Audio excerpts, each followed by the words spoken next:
habayo kuganira ikibazo bajya enda bamushinja cya discipline kikajya ku murongo nukuri rwose ufite Olivier mwiza mutanazanye n'umuzamu w'umunyamahanga ntako so waba ukoze nka APR agukundiye mukumvikana akaba umuzamu uri ku murongo mugahuza ibintu uriya n'umuzamu mwiza pe so nge rero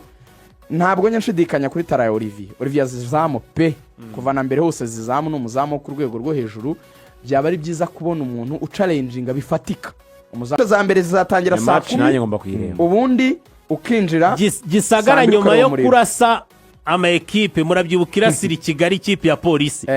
Igisagari harasira ikipe nanone ya polisi oya yarasi Kigali rege noneho irasira Igisagara irasa polisi ibiciro saa kurikiraho ni APR badotone ko muhereza match mudakiraho ibiciro nta gihindutse kwinjira ni 5 nibisanzwe ni 5 na 2 bagira regira 2 VIP 5 oya ni 5 ni 5 hose no na 2 ni 5 kugira ngo bicire ni note 5 bayise mega friday wani kwemeza wa 5 remere nta kipe yoroshye hano Gisagara rero nta gihindutse nkurikije uburyo yanyuze kuri polisi cyane nuko yanyuze kuri polisi aha nahira caho kuri APR bafite ikibazo cyuko wa mugande wabo Dennis ntabwo azagaruka byararangiye rwose ntabwo azagaruka amasezerano yararangiye yibereye Bugande nabonye ejo bundi nabaye koporo umugenzi wa Ruvuyanga yabaye koporo rwose n'umusirikare inde witwa Dennis yahoze akinira ikipe ya Football Club none ntazagaruka ntabwo akije uvuga ni umukinnyi Rugaju wari wabafashije cyane zishize yari yabafashije pe kugeza batwaye n'igikombe cya champion so bagitwaye urumva Dennis rero ntabwo ahari nta nubwo bigeze bazanye Mutabazi ariko Mutabazi nawe yaramaze yadakina yive Mutabazi no kumutwaza twaza Gisagara rero hano nta kosa igomba gukora barambwiye ngo tugomba gutsinda amakipe atatakomeye rege polisi na APR abonyezanye Jangwani reka da Jangwani yagiye muri volley uwo bita Colonel Retired Jean Bosco Muyango niwe president wa APR Football Club cyane banza yakoze akaza hanga yabate Jangwani nyene icyo bita mobilization yawe oya byose na APR ariko usavinga APR ikintu gikomeye urumva ko AP na basket icyo mukundira Jangwani AP na basket abari nayo cyane arayikunda basket APR yamaze no gukiramo witwa Prince Tokoza 3 Prince Tokoza 3 n'umunyarwanda murabyuka ko muri Afro Basket yadukiniye wese umugande no munyakenya Dennis umunyakenya nagara umugande Nyakenya w'umuhanga cyane uzamuka ufite imbaraga shemwe no muntu twunganiye yari yaramuzanye Muringa avuga ati araca ibintu biracika ariko biraza imatch ya Muringa na kandi Guma Lawrence iraryoshye cyane ariko Gisagara yakomeye pe ifite abakinnyi babiri kuri buri mwanya kandi beza cyane bafite umwana witwa Rukundo Wiri uyu mupeti ndamubaratiye ejo kwa 5 muri siva mwiza cyane no kujya kureba ari match ya GFC na APR ubwo Gisagara itsinze byanze bikunze ifata umwanya wa mbere kuko Kepra yo ntabwo izakina bari imbere mu mikino Gisagara baravuga ko uyu mwaka ubundi ni wabo rwose bagomba kongera kugaruka Meya Rutabiri Ngoga Jerome ni ukiriyo nturi wagihari nakomeze rwose bishyiremo imbaraga urana ko ikipe arayigaruka tujye mu Amavubi ubu tuvugana none ahanga ubu tuvugana arimo arakora imyitozo ku kigo cy'imyitozo cya Stade Amahoro ngo amurushe arahari barimo barakora imyitozo ngo ariko umuntu bita Gishweka ngo arimo ararura imipira myinshi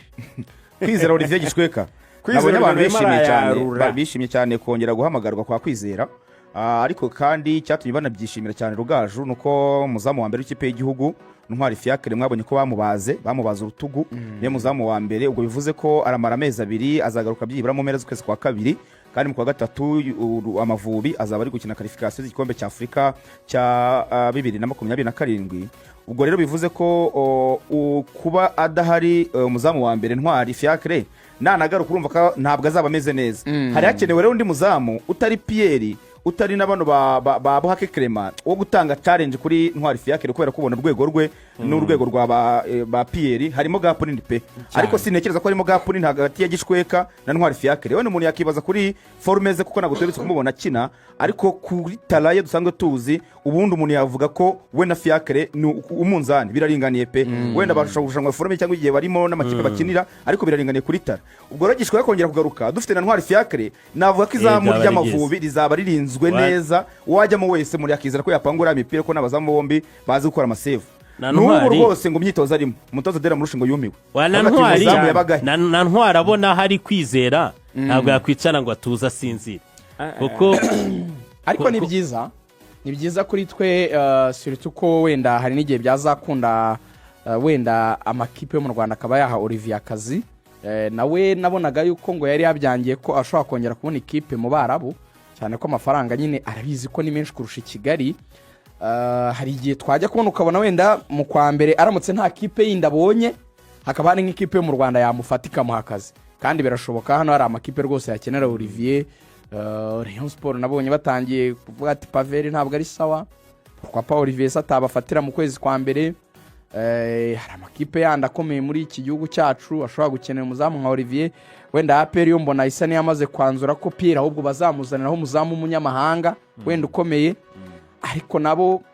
habayo kuganira ikibazo bajya wenda bamushinja cya discipline kikajya ku murongo. Ni ukuri rwose ufite Olivier mwiza mutanazanye n'umuzamu umunyamahanga ntako so waba ukoze nka APR agukundiye mukumvikana akaba umuzamu uri ku murongo mugahuza ibintu.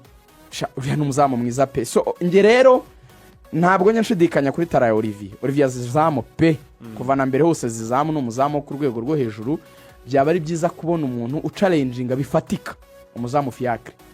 atari kuvuga ngo yicaze Fiacre ko Fiacre no n'umuzamu ukomeye cyane ariko cyane kandi mu gihe munana na dusevinga cyane, ariko hakaboneka iyo balance ku buryo nawe nyine ya feeling yo pressure ariko mu buryo buri positive kuvuga ngo reka nkore cyane kuko hari undi muzamu nawe mwiza.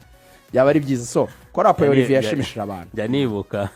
arokunira Ntwari yagiraga ikibazo yagize ikibazo kuri match icyo gihe Benin yari yaduteye 3 ire mu byuka iduterera 3 ya bija muri Cote d'Ivoire. Bahagurukije buhake yavunitse urutugu urutugu n'undi babazi amazi yarugwaye cyane. Bahagurukije buhake mbona n'abacezaji bagenzi bati karabaye bigiye kwa bitandatu wangu aratinya cyane ngo avuga ati uretse ture kwagaruka waje twizerekere uretse ngo ture kwagaruka ikintu kiba gihari yasoje match n'imyitozo buriya baracyazanya kabisa abazamu iyo bakomeye bombi baracyazanya mentally haba niyo kabisa nuko guhindura uko atekerezaga ko bati ntabishyizemo ubuseriyano byaza kugorana cyane. Kandi iyi campaign y'ukwezi kwa gatatu mu by'ukuri ubwo ministeri na federation babishyiremo imbaraga mu buryo bwose bushoboka turebe yuko twazaboneka ibihugu 24 ni byinshi nepo. Afrika ifite ibihugu 50 birengaho gato. Mu bihugu 54 tujye tubura muri 24 Adera Murushe se y'amakipe ne tubure muri 2 kuko iyo tuvuze 50 hari ibyo nge ntabara mu buryo bw'umupira. Iza Seychelles ibirwa bya bano bahera hasi ari n'abatitabire Eritrea ari bwititabire mu Zaire muri Eritrea Somalia ibyo ni ibihugu bitoya. Somalia yarazamutse Somalia ubwo duhishwa no kutugarika Somalia zaramutsinda Somalia mu bivuga gutyo nyine oya dore ikintu gihari ni twebwe twaba dutangiye guteza ibibazo. Ikipe yarenze round 1 muri Confederation ariko Somalia urayitiranye. Somalia Mogadishu City ikintu gihari ariko bazamura witwa Dera Murushe yavuze yuko igihe cye ari iyi campaign tuzinjiramo cyane nafatanye na federation na ministeri. Iki kintu bakoze si kibi gusa abantu bifuza ko twakabonye match za gicuti no twabona equipe yenda cyane ariko ntibikunze. Gusa ku kintu bakoze cyaba abakinnyi biganjemo abato kubategura mu mutwe kubereka ko ikipe y'igihugu mwambaro nawo bawugaragaramo si ikintu kibi. Bikwereka ko abana ba Niyo aba bana ba Rene aba bakinnyi ba Cindy Paul burano yasubiye mu ikipe ya Rayon Sport abagendanye navuga ngo umutwaro n'ideni yumva afite ryo kuzagaragara nono mu ikipe y'igihugu birenze kuba yaba ari technical assessment none akazagenda agiye kwitabira ikipe y'igihugu yanashaka uburyo ayikandagiramo. Si bibi biruta kuba abakinnyi bicaye mu ngo zabo ari abakinnyi ba national wenda kandi ari campaign runaka cyangwa se ari journée trêve internationale. Wita ni David yansekeje rwose ukuntu yagiye yambariye maniyo yikubitemo ya jezi ya maniyo ya kera ya AIG onaka kuna mani na ukunzura mupira uzomuntu wanganze twahuriye za nuza Busogo za Busogo mu byangabo mama y'umusirimu cyane bamwe kwa mudamu ndamuzi cyane ndamwibuka umubyeyi w'umusirimu papa akunda umupira cyane mwana bro ejo naebye match ya Kiyovu hari ukuntu ajya afatira umupira muri mediane ariko asa n'uri ku ruhande agacenga n'imuso yinjiramo hagati mu kibuga atanga amapasi y'amatransversale yayandi aheza inguna ahereza abakinnyi ba dekayi b'abawinga mu mpande hagana muri kona shafite ikirenge cyiza uriya mwana niyo David uriya nta myaka ibiri iri bucemo aperi oya mama we agomba gutaha abahungu banjye mama aravuga ngo azajya hanze aho agomba kujya hanze muri izo za Arsenal muvuga ntabwo ari uw'i Kigali arabanza nyamukandagira nyamukandagira igomba kumuha uburenganzira ese muziko ubwo uriya mwana ni umwana w'intare yaruvuye wivunika ukuntu bimeze wivunika urana cya kintu kijya kiba nk'abakinnyi cya gihe aperi iri muri merikato hari abakinnyi bataraza cyangwa yaguze bataraza uyu mwana yazamuye inshuro zirenga ebyiri ajya gukorera imyitozo muri ekipe ya mbere abatoza baramukunze ariko akaba nta mwanya ari bubone buriya nakunze ikintu Kiyovu Sport yakoze muri cya gihe yarwanaga n'ubuzima yamenye ko hari abakinnyi beza batakiva mu ntare bajya he bajya muri marine buriya marine nayo yaje kwishora ku isoko ryo kuzana abanyamahanga bituma Katibito nabo bashinzwe kurera aba bana mu ntare bitondamo bavuga ati tubajyana muri marine bikarangira bicaye bikarangira batabonye umwanya Kiyovu Sport ko ikomanze wayigirira icyizere ko n'ubundi ariho honyine ireba yanyuza amakiriro yo kuguma mu cyiciro cya mbere ariko yaba Rene yaba Sumani kuri kabiri Asumani ariko we no muri Winners muri Winners ariko burya nayo yakoreye mu ntare buriya The Winners buriya David afite abakinnyi benshi yahaga intare ntwara Sumani azumupira n'uw'intare rwose yavuye muri The Winners ajya mu ntare kabiri neza cyane ngo reba Asumani urebe Jaren imbere urebe uyu niyo David urebe Darcy reba uyu mwana wa Mafisango ari nk'abana batanu Kiyovu yagiye irifatira mu ntare baraje barayifasha ubona ko bamaze nabo kuzamura urwego bigezeho bahamagarwa muri national banavuga atari ko amakipe kataza gutera abakinnyi bacu bimeze bite ngo ntacyo bagusaba nukuzuka mutira ukagimuhemba maze kubana abantu mu ntare none Sabduru reka tunabashimire rega intare bose ntabwo bagomba kujya muri APR ntibagomba kujya muri marine uraza ukamutira wamushima ukamugura n'intare nari nibagene ko Abdul yagura niyo David ishatse yagura niyo David none se niko birangiye kuri mukura rega kuri Abdul yari umukinnyi w'intare bariho baramufata baramusa na Bebeto urumva ko byibuze muri ikipe y'amagawe atasiyo Katibita ashimirwa n'intare harimo abakinnyi batanu kugurisha niyo David ni nka bya bindi bya eze wagiye gusinya Tottenham akabanza guhamagara Riteta ntabwo intare batanga umukinnyi nk'uriya batabanje kwaza muri APR niyo David n'umwana niyo David n'umwana uz'umupira APR yazamukenera ariko nyine hari ikintu buriya afande CDS Mubaraka yageze kuvuga aravuga ati muzarebe mu makipe yo mu Rwanda hari ikipe idafite umukinnyi wo mu ntare twareze icyo kintu APR rwose ubona ko mu bintu byinshi abantu bavuga mu bintu bayishinja nabyo zayo ikora amaproduit byibura azagafasha muri shampiyona niyo igifite ako kantu mu ntare ko guproducinga byibura elema zingahe zaza uwo mwaka ubona graduatinze abana nka 5 bakajya mu makipe atandukanye ni ikintu cyiza ibyo rero birusheho n'izindi amavubi ayahamagawe ntiyarimo abakinnyi nka 5 banyuze mu ntare aya mavubi yahamagawe abantu ba niyo David aba ntwara Sumani bano bapeti barene barimo abakinnyi nka 5 bace mu ntare aya mavubi turi kuvuga hanyuma under 17 iri mu gihugu cya Ethiopia izakina ku 6 harimo abakinnyi b'10 bose rwose hafi ya bose 10 muri under 17 urumva rero ko bakora abakinnyi pe nuko bashimira cyane Katibito byabuze rwose bwabaga hanyuma ikipe y'igihugu rero barakora imyitozo gusa umutoza avuga ko agiye kureba urwego rwabo mu buryo bwa tactique na physique arebe uburyo bahagaze twa twavuze ko bazajya bakora